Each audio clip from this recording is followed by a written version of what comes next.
أعوذ بالله من الشيطان الرجيم. بسم الله الرحمن الرحيم. السلام عليكم ورحمة الله تعالى وبركاته.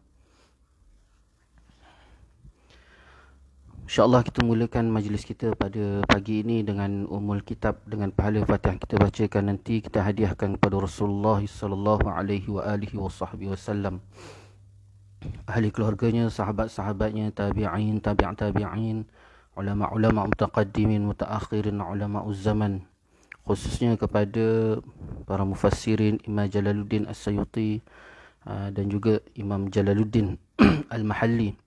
Seterusnya kita hadiahkan kepada para pejuang-pejuang agama Allah Subhanahu wa taala, para syuhada, terutamanya sahabat-sahabat kita yang berada di Palestin, di Mesir, di Syria, di Yaman, di Selatan Tai, di Rohingya, di Marawi, di Malaysia. Seterusnya kita hadiahkan Al-Fatihah kepada para salihin, wali-wali Allah, para muttaqin, para syakirin. Seterusnya kepada kedua ibu bapa kita, guru-guru kita, kaum keluarga kita, kaum muslimin dan muslimat. Al-Fatihah. A'udzu billahi minasyaitonir rajim. Bismillahirrahmanirrahim. Alhamdulillahi rabbil alamin. Ar-Rahmanir Rahim. Maliki yaumiddin. Iyyaka na'budu wa iyyaka nasta'in. Ihdinas siratal mustaqim. صراط الذين أنعمت عليهم غير المغضوب عليهم ولا الضالين. آمين. InsyaAllah tuan-tuan, untuk menambah baik lagi majlis kita pada pagi ini, marilah sama-sama kita berselawat ke atas Nabi sallallahu alaihi wa alihi wasallam. Semoga dengan kita berselawat ke atas Nabi sallallahu alaihi wa alihi wasallam, Allah Subhanahu wa taala menambah lagi keberkatan, keredaan, rahmat, dan lebih-lebih lagi kita mengharapkan pengampunan daripada Allah Subhanahu wa taala, insya-Allah. Bismillahirrahmanirrahim. اللهم صل على سيدنا محمد النبي الأمي وعلى آله وصحبه وبارك وسلم. اللهم صل على سيدنا محمد النبي الأمي وعلى آله وصحبه وبارك وسلم. اللهم صل على سيدنا محمد النبي الأمي وعلى آله وصحبه وبارك وسلم.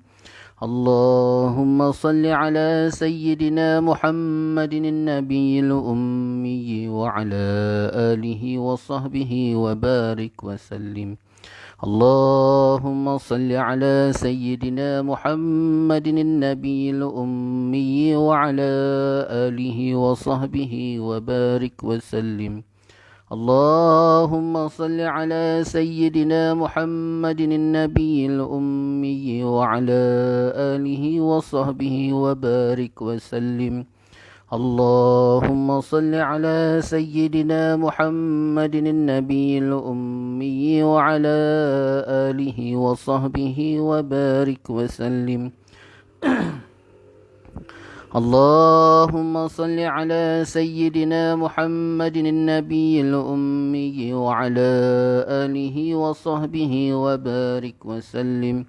اللهم صل على سيدنا محمد النبي الأمي وعلى آله وصحبه وبارك وسلم. اللهم صل على سيدنا محمد النبي الأمي وعلى آله وصحبه وبارك وسلم. بسم الله الرحمن الرحيم. الحمد لله رب العالمين، وبه نستعين على أمور الدنيا والدين، والصلاة والسلام على سيد المرسلين خاتم النبيين محمد صلى الله عليه وآله وصحبه وسلم، وعلى آله وأصحابه وتابعا تابعا لهم بإحسان إلى يوم الدين. سبحانك لا علم لنا إلا ما علمتنا إنك أنت العليم الحكيم. رب اشرح لي صدري ويسر لي أمري واحلل عقدة من لساني يفقه قولي. رب زدنا علما وارزقنا فهما. اللهم يسر ولا تعسر. رب تمم بالخير يا فتاح يا عليم. افتح لنا فتوح العارفين ولا حول ولا قوة إلا بالله العلي العظيم ولا حول ولا قوة إلا بالله العلي العظيم ولا حول ولا قوة إلا بالله العلي العظيم أما بعد. قال الله تعالى في القرآن العظيم: أعوذ بالله من الشيطان الرجيم بسم الله الرحمن الرحيم ألم نشرح لك صدرك ووضعنا عنك وزرك الذي أنقض ظهرك ورفعنا لك ذكرك فإن مع العسر يسرا إن مع العسر يسرا فإذا فرغت فانصب وإلى ربك فارغب. Sadaqallahul Azim.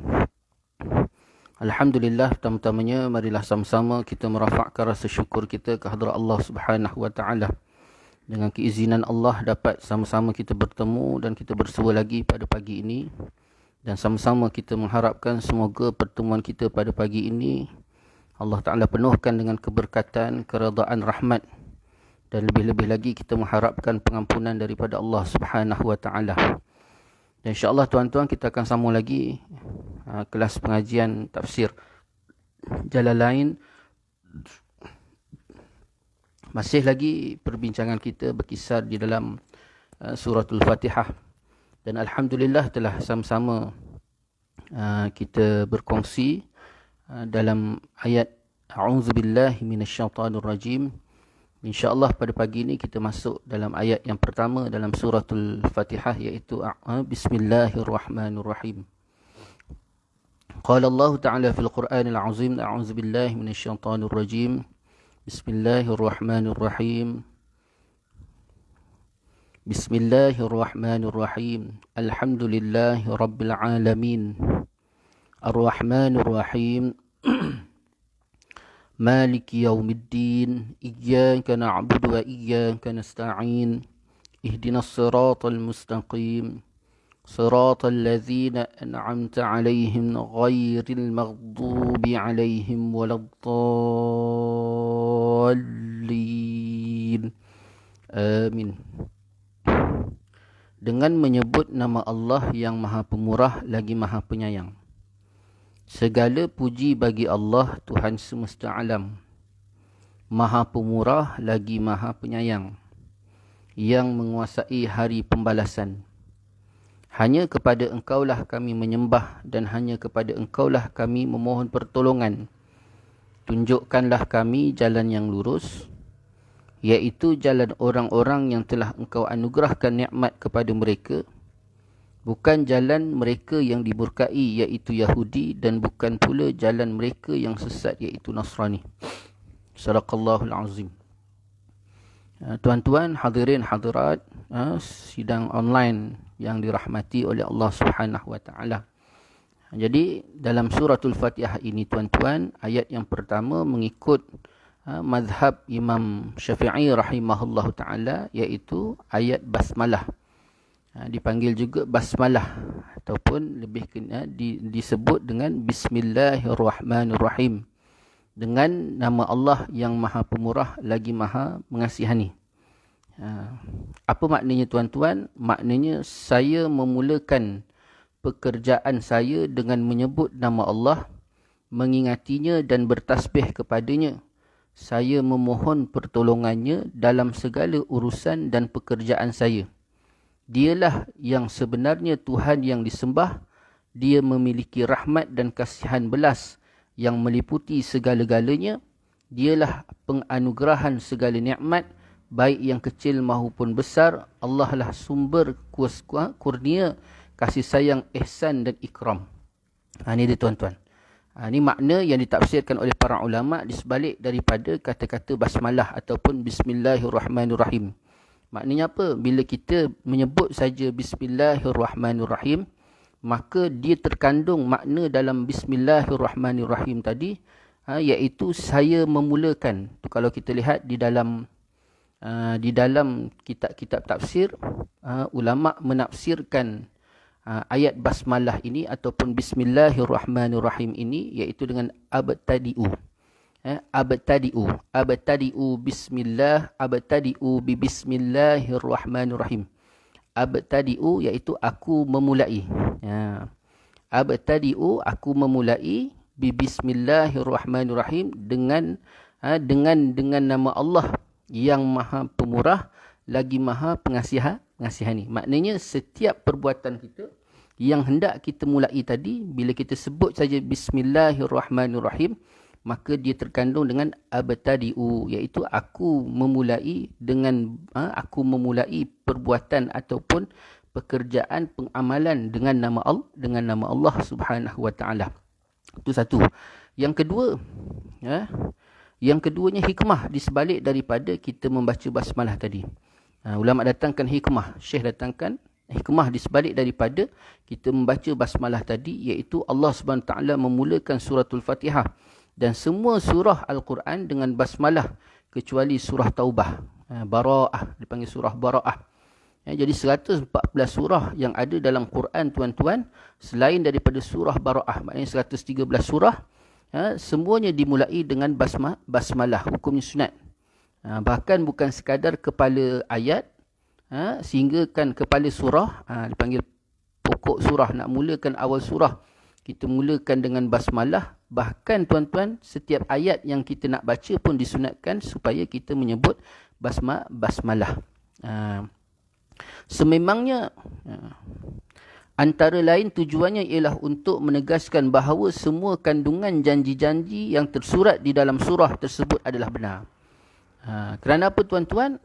Di dalam setiap surah yang Allah Ta'ala datangkan dalam Al-Quran ada 114 surah. Dan ditolak pula surah Bara'ah tidak dimulai dengan basmalah. Jadi maknanya 113 surah. Allah Ta'ala mulakan dengan basmalah untuk menunjukkan setiap kalam Allah SWT ataupun perbicaraan Allah SWT tersebut. Allah Ta'ala mulakan dengan basmalah dalam erti kata mengandungi makna sumpah. Bismillah ni dengan makna sumpah. Allah Ta'ala bersumpah dengan nama Allah. Allah Ta'ala ni bersumpah dengan makna Allah yang maha pengasih lagi maha penyayang. Bi itu dengan makna sumpah. Billahi wa billahi wa wallahi wa billahi wa tallahi. Bi itu dengan makna sumpah. Allah Ta'ala bersumpah dengan nama Allah tadi yang maha pengasih lagi maha penyayang. Nak menggambarkan bahawa setiap kalam Allah Subhanahu Taala yang akan dilafazkan ataupun dikalamkan oleh Allah Subhanahu Taala tersebut adalah benar. Bukan saja-saja. Itu sebabnya setiap pangkal surah itu Allah Taala mulakan dengan basmalah bertujuan untuk membenarkan lagi kalam Allah Subhanahu Taala yang akan disebut oleh Allah Subhanahu Taala ataupun ayat-ayat yang berikut selepas daripada itu. Sememangnya Allah SWT akan menunaikan segala janji balasan kebaikan dunia dan kurnia yang terkandung dalam surah-surah itu. Sebutan basmalah di setiap awal surah juga membimbing kita agar memulakan semua amalan dan pekerjaan dengan basmalah demi meraih bantuan dan taufik daripada Allah Subhanahu Wa Taala. Jadi tuan-tuan, bukan hanya sekadar nak memperbenarkan, menunjukkan bahawa kalam Allah Ta'ala tadi benar, tetapi setiap perjanjian yang dinyatakan oleh Allah SWT tersebut adalah benar, baik sama ada di dunia maupun di akhirat nanti. Tidak ada satu kalam Allah SWT itu tidak benar, ataupun perjanjian-perjanjian itu tidak benar. Salah satu contohnya tuan-tuan, kita datangkan. Salah satu contohnya seperti doa. Allah Ta'ala kata apa? Udu'uni astajib lakum. Berdoalah kamu, maka aku akan tunaikan. Udu'uni astajib lakum. Itu salah satu daripada ayat Allah. Maknanya apa dia? Maknanya Allah Ta'ala perintahkan kepada kita supaya kita berdoa, memohon kepada Allah SWT. Maka bila tika mana kita berdoa, memohon ampun, memohon doa kepada Allah SWT, pasti Allah Ta'ala tunaikan. Pasti Allah Ta'ala tunaikan. Jadi timbul persoalan. Habis saya berdoa tak dapat apa-apa pun, tak nampak apa-apa pun. Okey. Tuan-tuan, pembahasan tentang episod doa ni ataupun tentang isu doa ni tuan-tuan begini. Dalam hadis Nabi SAW, kita pegang daripada melalui hadis Nabi. Pertama sekali tuan-tuan, Nabi kata apa? Ada satu hadis Nabi SAW, Nabi sebut bahawa ada ketika kita berdoa, kita minta pada hari ni Allah Ta'ala bagi. Kita minta hari ni Allah Ta'ala bagi. Ada ketika Nabi kata kita minta hari ni Allah Ta'ala tak bagi, besok Allah Ta'ala bagi. Ada ketika kita minta hari ni Allah Ta'ala tak bagi, besok Allah Ta'ala tak bagi, tapi kita sendiri pun kita tak dapat, Allah Ta'ala bagi pada anak cucu kita. Doa hasil daripada doa kita tadi, Allah Ta'ala tak bagi pada kita, dia bagi pada anak cucu kita. Ada ketika tuan-tuan Nabi SAW sebut, Bahawa kita doa hari ni kita tak dapat, cucu kita tak dapat, anak kita tak dapat. Tapi besok setidak-tidaknya di akhirat Allah Subhanahu Wa Taala, Allah Taala gantikan doa tadi dengan syurga. Itu yang pertama. Kita kena pasti. Sehingga kan diceritakan pernah ada seorang lelaki yang hampir tuan-tuan selangkah lagi nak dicampak oleh Allah Subhanahu Wa Taala ke dalam neraka. Selangkah lagi nak masuk dalam neraka Allah Subhanahu Wa Taala. Lalu tuan-tuan, Allah SWT perintahkan kepada malaikat supaya mengambil laki tadi. Dia ambil laki tadi dan dibawa ke syurga Allah SWT. Lalu ketika itu para malaikat, tuan-tuan, dia bertanya. Malaikat bertanya pada Allah SWT, wahai Allah SWT, kenapa nak dibawa laki tadi masuk ke dalam syurga? Sedangkan laki tadi melakukan maksiat kepadamu, wahai Allah, ketika berada di atas dunia. Lalu Allah SWT kata, lelaki ni sewaktu dia berada di atas muka bumi dulu, walaupun dia melakukan maksiat, tapi ada satu doa yang diminta padaku, tidak aku tunaikan, dan kini saat ini, detik ini, aku gantikan doanya itu dengan syurga. Ini tuan-tuan, betapa besar pentingnya doa. Itu satu. Kemudian tuan-tuan, dalam konsep doa ni pula tuan-tuan, kita lihat yang kedua pula. Pembahasan tentang doa. Iaitu doa ni tuan-tuan, kita perlu tahu bahawa Allah SWT, dia akan bagi sesuatu perkara mengikut keperluan kita. Bukan mengikut kehendak kita. Dalam kehidupan kita ni tuan-tuan, dalam kehidupan seharian kita ni, apa yang Allah Ta'ala datangkan tersebut, dia akan datangkan mengikut keperluan. Dia tak akan datangkan mengikut kehendak, keinginan. Kadang-kadang tuan-tuan kita minta nak kaya. Minta. Contoh kita minta nak kaya. Ya Allah, ya Tuanku, jadikan aku kaya. Ya Allah, jadikan aku kaya. Tapi Allah Ta'ala tak bagi pun kita kaya. Tak bagikan kita kaya pun. Tak bagi kita, jangan kata nak kaya, nak senang pun, tak bagi-bagi. Tapi tuan-tuan, kerana apa? Kerana keperluan kita ketika itu, kalau katalah kita diberikan kaya oleh Allah SWT, ditakuti-takut kita semakin jauh daripada Allah SWT.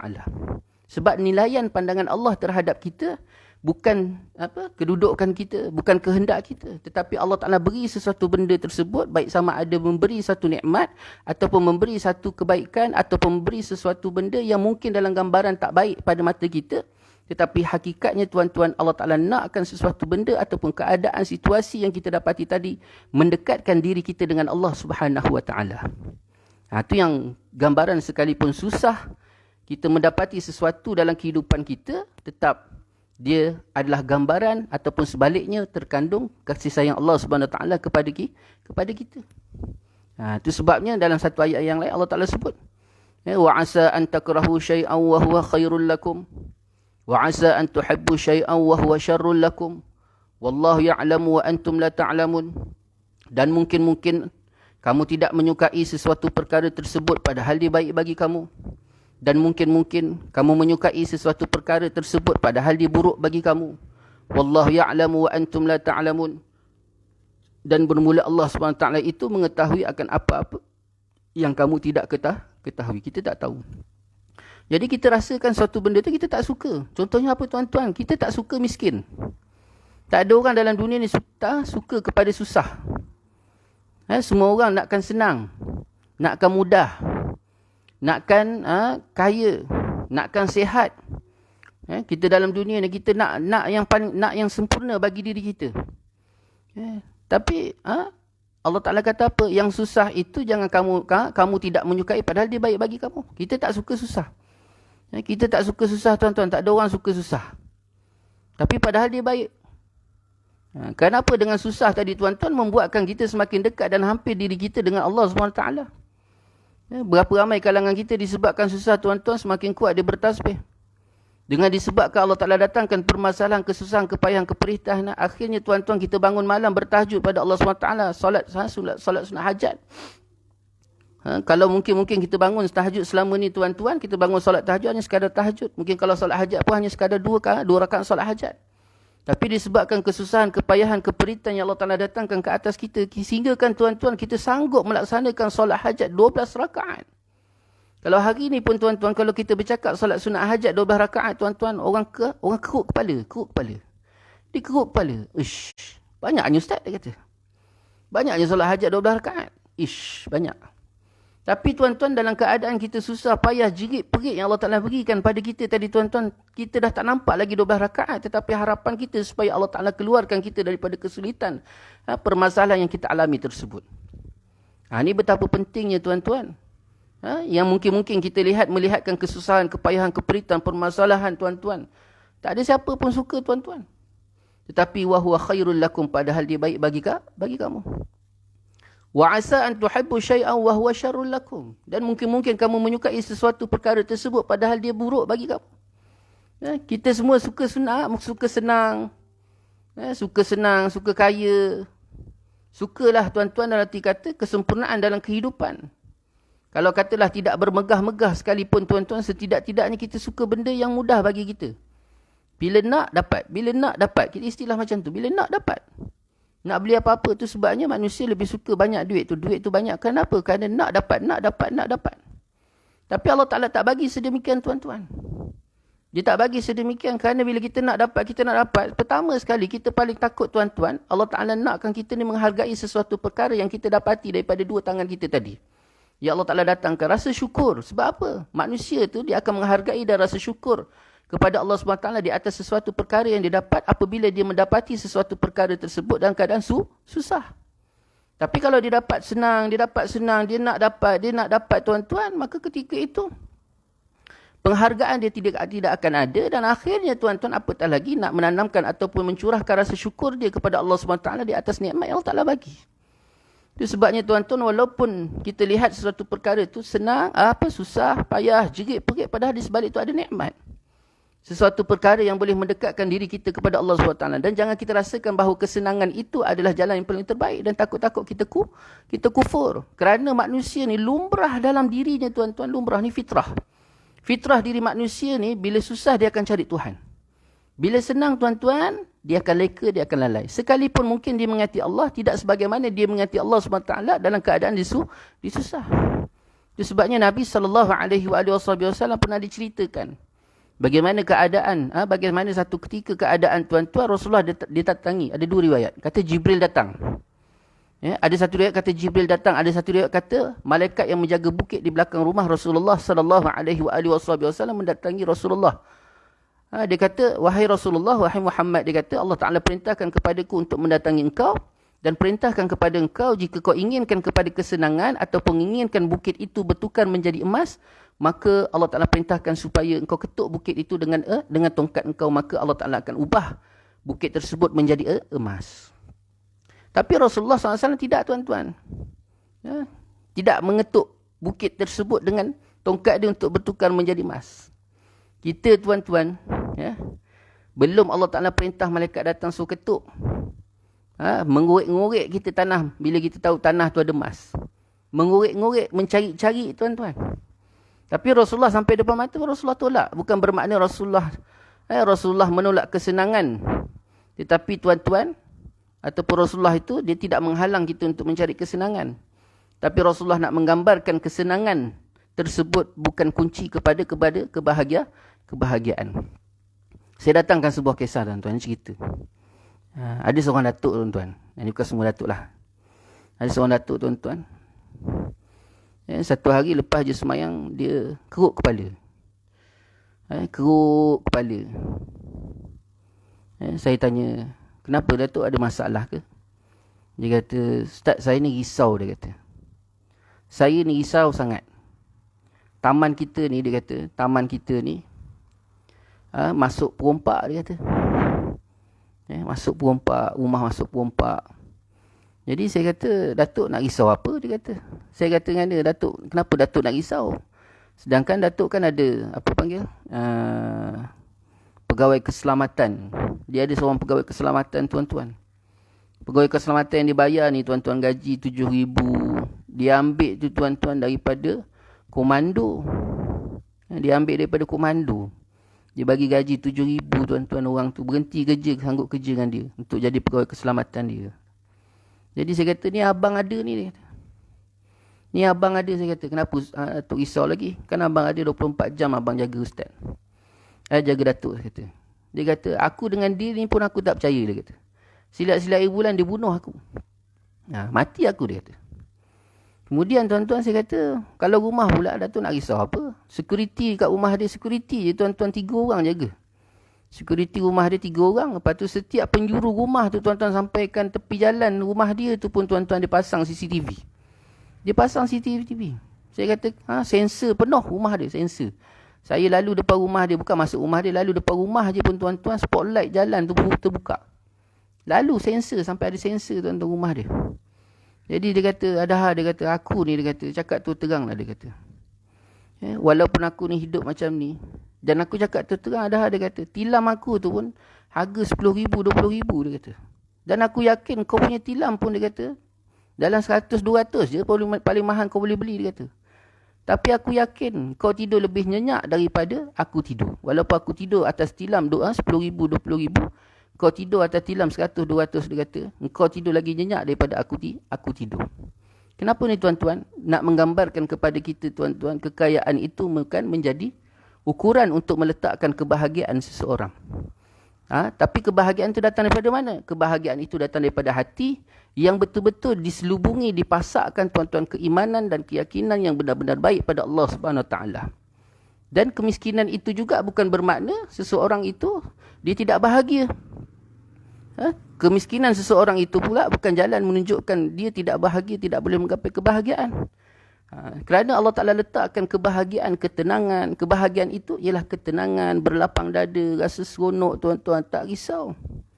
Sebabnya Allah Ta'ala sebut dalam Quran tuan-tuan, ujian-ujian Allah SWT ini, di antaranya rasa lapar. Di antara ujian Allah SWT ni membuatkan kita rasa tidak tenang, rasa kusut, rasa serabut. Ni tuan-tuan. Bukannya kesusahan, kepayahan. Sekalipun didatangkan kesusahan, kepayahan, permasalahan, tapi kalau Allah Ta'ala letakkan ketenangan pada jiwa kita tuan-tuan, iman kita iman yang baik, hubungan kita dengan Allah SWT baik, permasalahan sebesar mana sekalipun datang kepada kita, tetap kita rasa tenang. Tapi kalau katalah permasalahan tak ada sekalipun, fikir-fikir tak ada masalah, tapi Allah Ta'ala tidak letakkan ketenangan pada hati kita. Rasa serabut kepala, rasa senak perut, tapi kita tak tahu apa masalah kita. Itu sebabnya tuan-tuan menggambarkan bahawa ketenangan dan kebahagiaan itu terletak pada hati, dan dia adalah salah satu daripada nikmat yang diberikan oleh Allah Subhanahu Taala kepada kita. Bukan harta benda, bukan kedudukan, bukan pangkat, bukan kemegahan, bukan. Bahkan benda-benda itu lebih-lebih ditakuti, dia semakin jauh daripada menjauhkan kita daripada Allah Subhanahu Taala. Ini Allah Taala kata, wa asa an takrahu syai'aw wa huwa khairul lakum, wa asa an takrahu syai'aw wa huwa khairul lakum, wa asa an tuhibbu syai'aw wa huwa syarrul lakum. Wallahu ya'lamu wa antum la ta'lamun. Yang Allah Ta'ala ingatkan kepada kita tuan-tuan. Tuan-tuan sidang online yang dirahmati oleh Allah SWT. Jadi itu kita balik pada doa tadi. Jadi perkara konsep yang pertama tuan-tuan tentang isu doa kita tadi tuan-tuan. Bila ke mana kita berdoa, Allah Ta'ala bagi mengikut keperluan kita. Dia tak bagi mengikut kehendak kita. Sebab kadang-kadang kita melihat sesuatu kehendak kita tuan-tuan, kita rasa kita nak benda tu.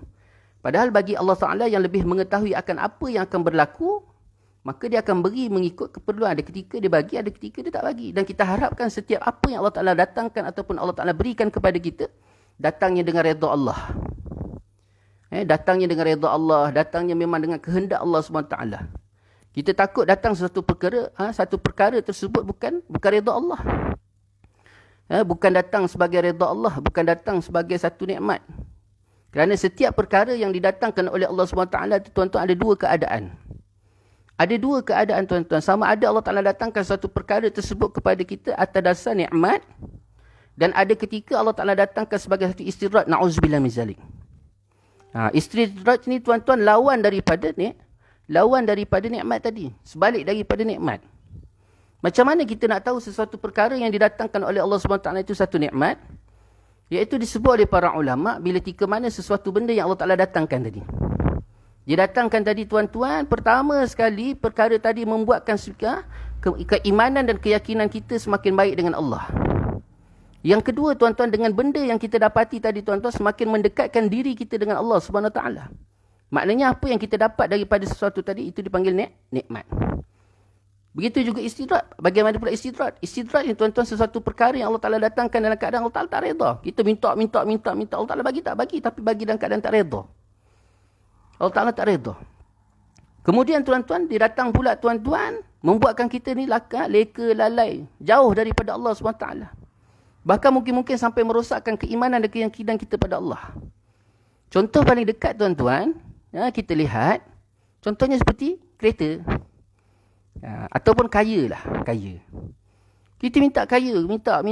Ya Allah berikan aku kaya, ya Allah berikan aku kaya, ya Allah. Pam sekali Allah Ta'ala bagi kita kaya. Kita nak tahu kekayaan kita tadi tuan-tuan adakah nikmat ataupun istidraj. Kalau katalah kekayaan tadi datang sampai membuatkan kita semakin hampir dekat diri kita kepada Allah. Kita tak melanggar segala batas-batas yang telah ditetapkan oleh Allah SWT. Salah satunya tuan-tuan, bila kita kaya saja, kita dapat duit tuan-tuan, maka duit tadi bukan membuatkan kita lupa, leka lalai daripada Allah. Semakin kuat solat kita, semakin kuat ibadah kita, semakin dekat kita, semakin berusaha kita untuk mendekatkan diri dengan Allah SWT, semakin tawaduk kita. Kemudian dengan harta yang kita dapat tadi tuan-tuan, kita tak kedekut, kita tak kikir tuan-tuan. Orang datang kita bagi. Kita tak rasa berat hati untuk memberi harta yang ada pada kita tadi tuan-tuan. Maka harta tadi ataupun kekayaan tadi satu nikmat. Tapi kalau katalah datang kekayaan tadi tuan-tuan membuatkan kita leka. Membuatkan kita lalai, membuatkan semakin kita jauh daripada Allah SWT. Bahkan kita rasakan, ini harta aku. Ini kekayaan aku. Ini ada hasil daripada dua tangan aku. Bahkan tuan-tuan datang pula harta tadi membuatkan dikikir, dia kedekut tuan-tuan. Baik-baik tuan-tuan. Hari ini waktu kita susah, boleh kita kata, Ya Allah, kalau aku kaya nanti, Ya Allah, aku nak jadi orang pemurah, Ya Allah.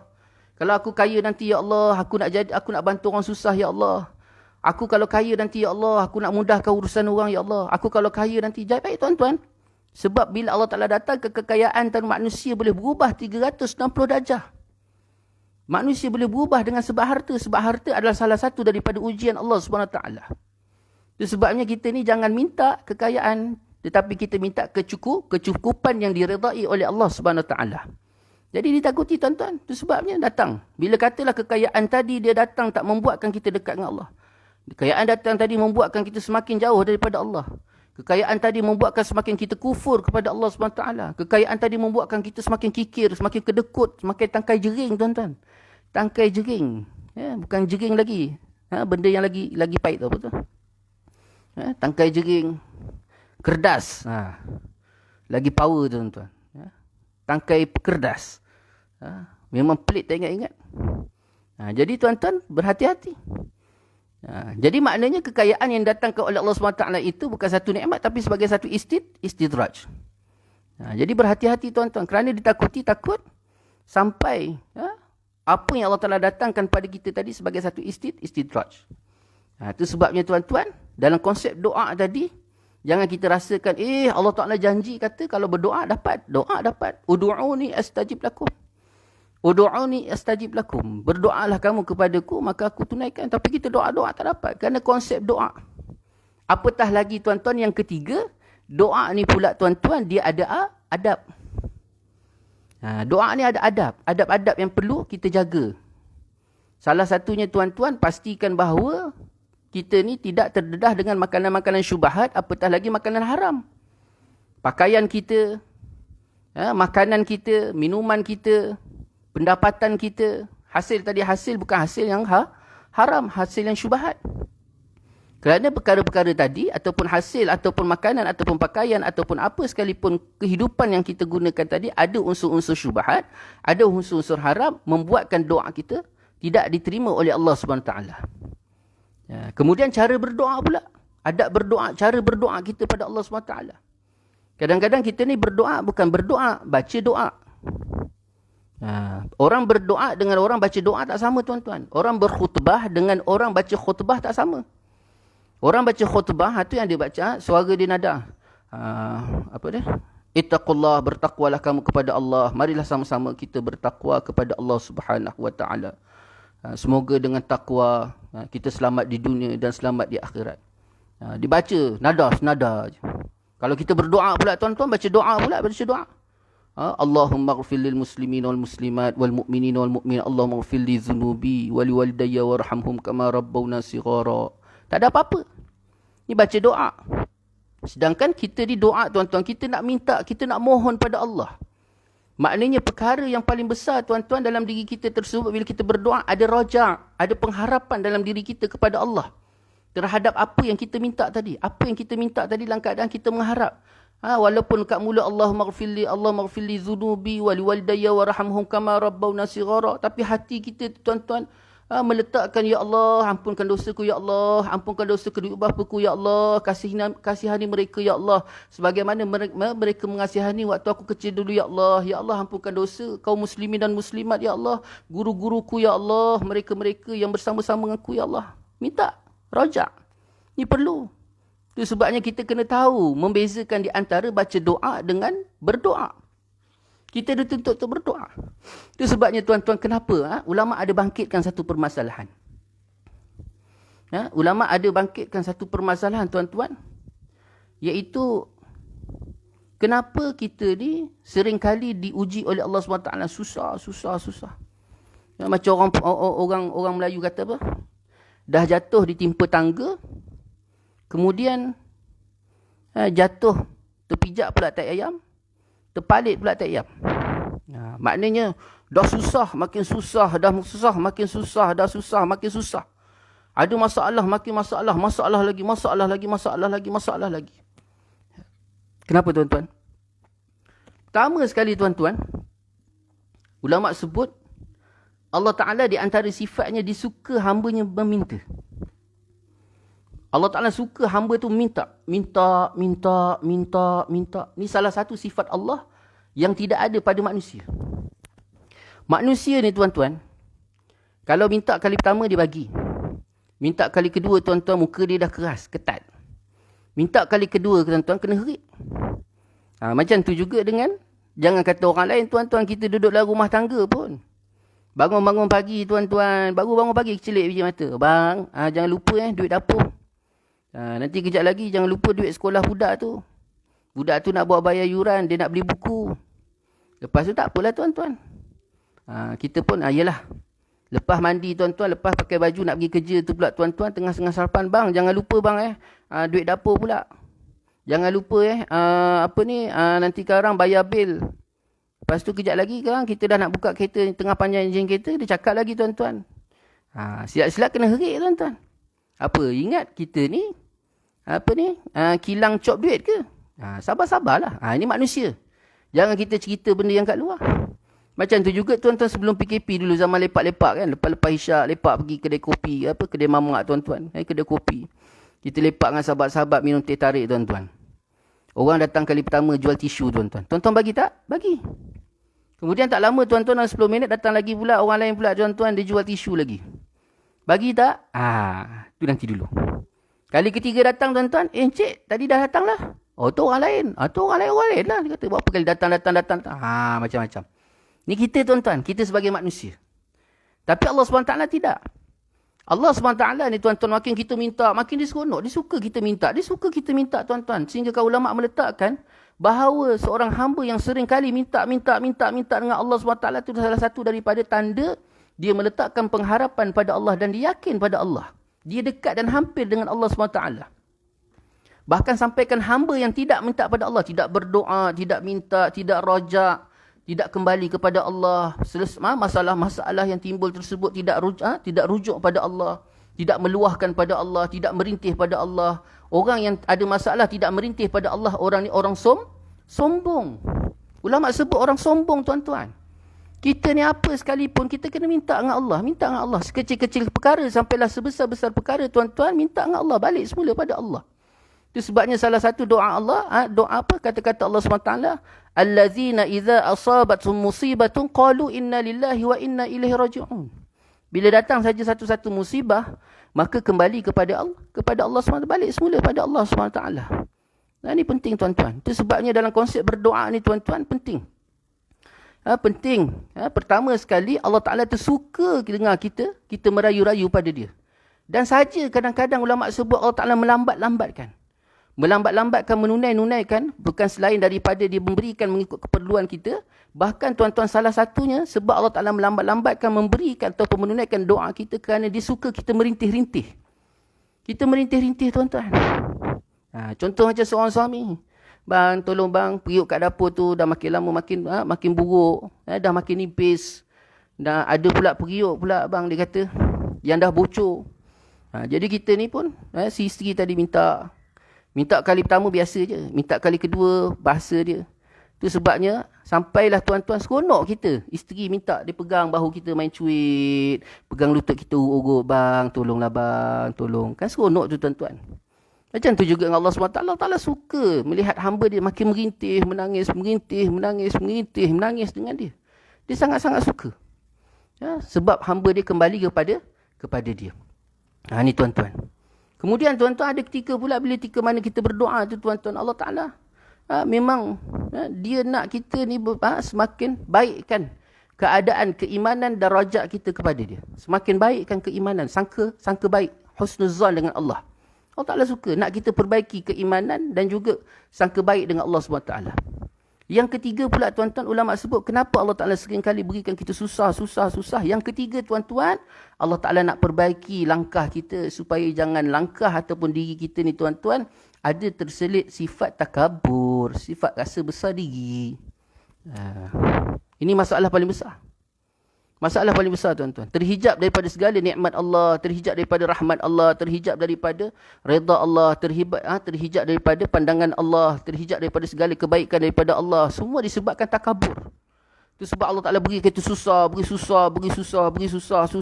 tuan-tuan. Susah. Kenapa? Bertindih-tindih susah kita. Bertindih-tindih masalah kita. Sebab Allah Ta'ala dah hilangkan rasa takabur dalam diri kita. Sehingga sampai kita tunduk balik pada Allah, tunduk. Hilang takabur tadi tuan-tuan. Rasa besar diri, rasa diri itu sempurna, rasa diri itu hebat, hilang semuanya tuan-tuan. Masa tu Allah Ta'ala sekelip mata je dia take masalah tadi. Itu sebabnya bila tika mana kita diuji oleh Allah SWT, tuan-tuan, banyakkan istighfar, minta ampun pada Allah. Itu perkara paling besar sekali.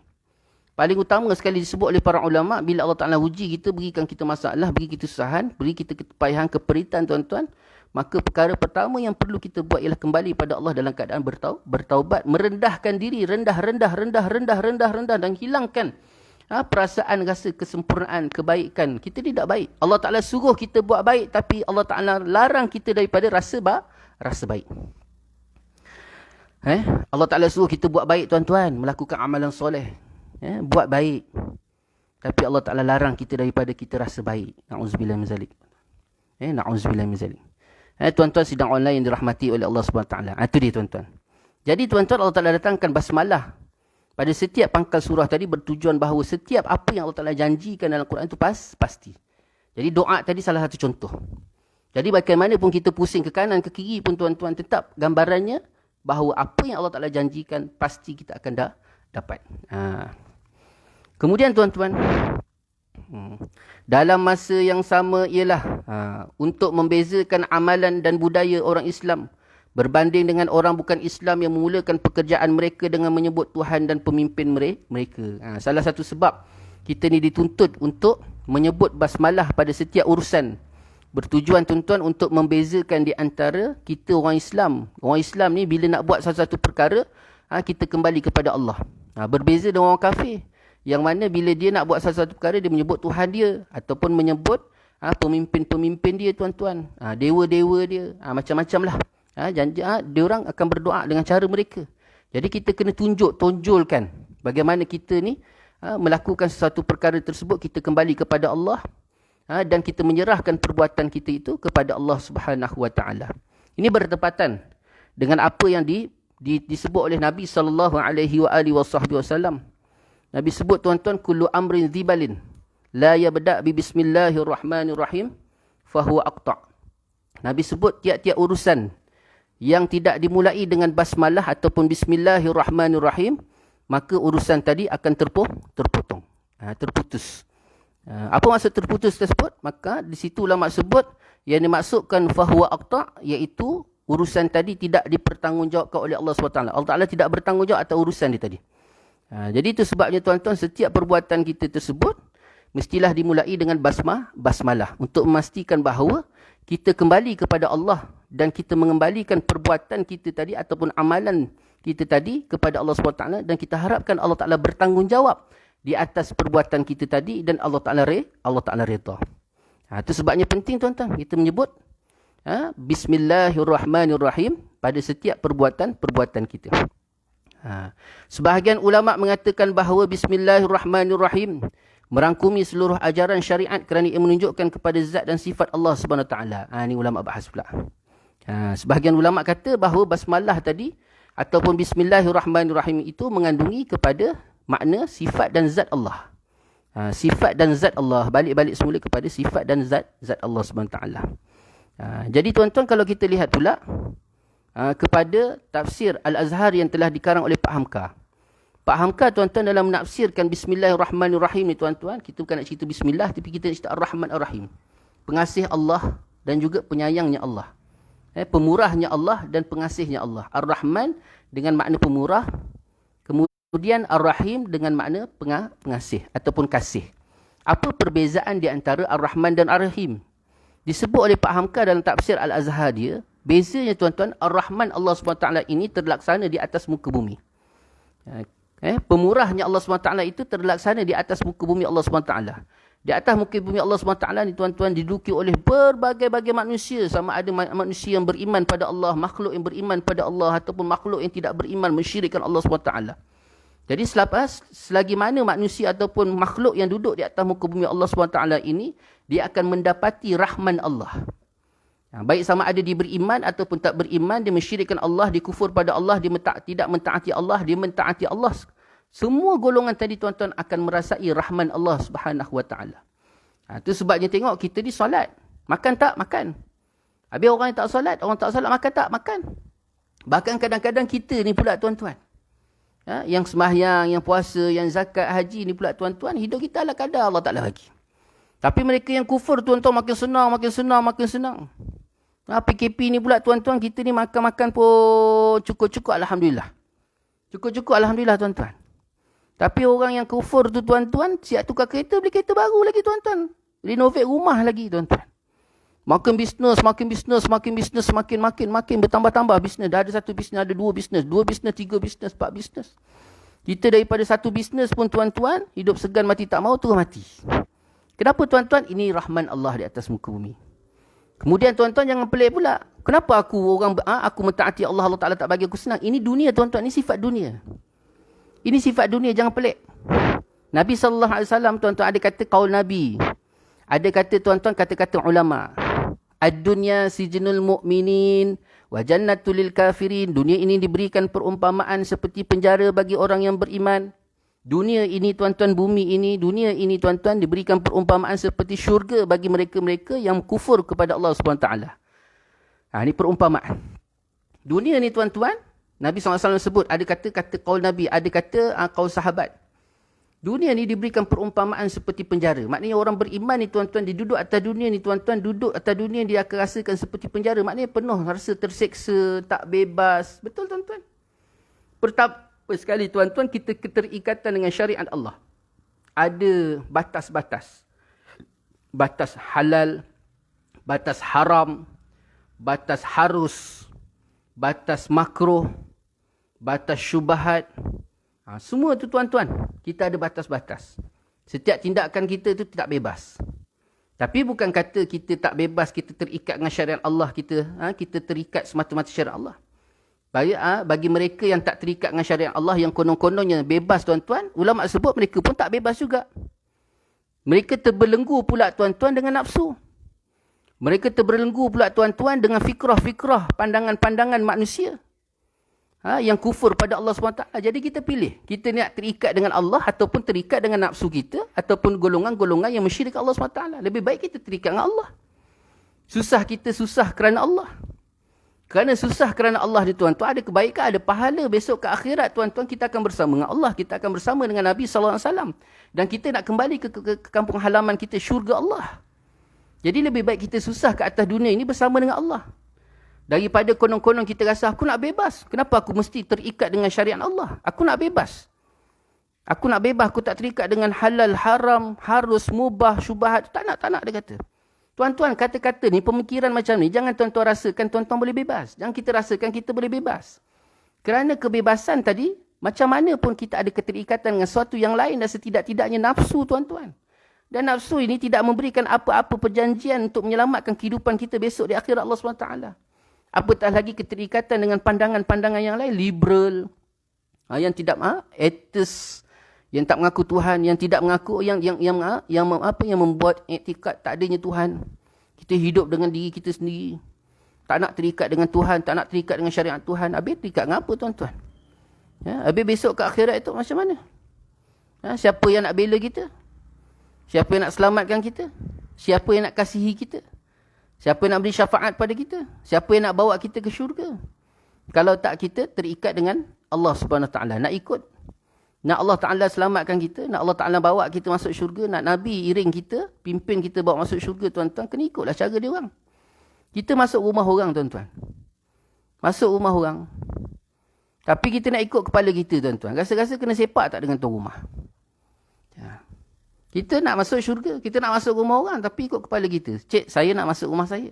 Saya nak masuk rumah tuan. Tapi boleh tak saya buat undang-undang saya sendiri? Rasa-rasa tuan tadi bagi tak, tuan-tuan? Itu dia.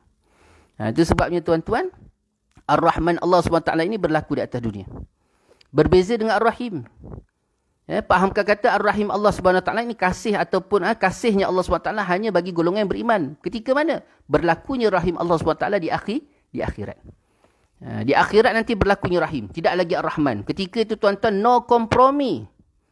Tidak ada tuan-tuan pilih-pilih. Tidak ada lagi kompromi lagi Allah SWT kepada kita. Bagi orang beriman, Allah Ta'ala akan bawa masuk syurga. Bagi orang kufur, mereka yang mensyirikkan Allah, maka Allah Ta'ala campakkan ke dalam neraka. Na'udzubillah min zalik. Kita harapkan tuan-tuan, kesudahan kita, kesudahan yang baik. Allahumma khtim lana bi husnil khatimah, wala takhtim alaina bi su'il khatimah. Ya Allah, khatamkan ataupun tamatkanlah, kesudahkanlah kehidupanku ini dengan kebaikan, dan jangan sesekali engkau sudahkan kehidupanku ini dengan keburukan, tuan-tuan. Ini dia. Jadi tuan-tuan, basmalah tadi, pertamanya ayat yang pertama daripada suratul Fatihah. Bismillahirrahmanirrahim. Itu mengikut mazhab Syafi'i. Tapi tuan-tuan, yang pelik kalau ada ustaz-ustaz yang kata basmalah itu bukan sebahagian daripada Fatihah. Kerana pandangan Imam Malik, Imam Hanafi menyatakan bahawa basmalah itu bukan sebahagian daripada Fatihah. Itu sebab kalau kita pergi Mekah, tuan-tuan, kita jumpa imam, dia tak baca basmalah secara jihar. Dia baca secara sir. Bismillahirrahmanirrahim. Alhamdulillah. Kan terang. Bismillah baca perlahan. Sebab bagi mereka basmalah itu bukan sebahagian daripada surah Fatihah dan sunat baca. Bagi kita pula, tuan-tuan, Imam Syafi'i meletakkan basmalah itu sebahagian daripada suratul Fatihah, dan di ayat pertama. Kalau tak baca, tuan-tuan, tak sah Fatihah, tak sah solat. Jadi itulah tuan-tuan, sikit sebanyak yang dapat kita kongsi bersama pada pagi ini. Banyak-banyak kita berdoa pada Allah SWT. Semoga Allah SWT berikan kita kefahaman yang baik, diberikan kita kekuatan, berikan kita kelapangan jalan untuk sentiasa kita duduk dalam ketaatan dan pengabdian pada Allah SWT. Yang baik itu daripada Allah, yang tidak baik itu kelemahan saya sendiri. Mohon maaf di atas segala salah silap, salah kata, salah bicara. Mohon maaf di atas segala-galanya. InsyaAllah kita tangguh majlis dengan tasbih kafarah dan satullah. Subhanakallahumma bihamdika, asyhadu an la ilaha illa anta, astaghfiruka wa atubu ilaik. Bismillahirrahmanirrahim. Wal asri innal insana lafi khusr illa allazina amanu wa amilus solihat wa tawasaw bil haqq wa tawasaw bis sabr. Wabillahi taufiq wal hidayah.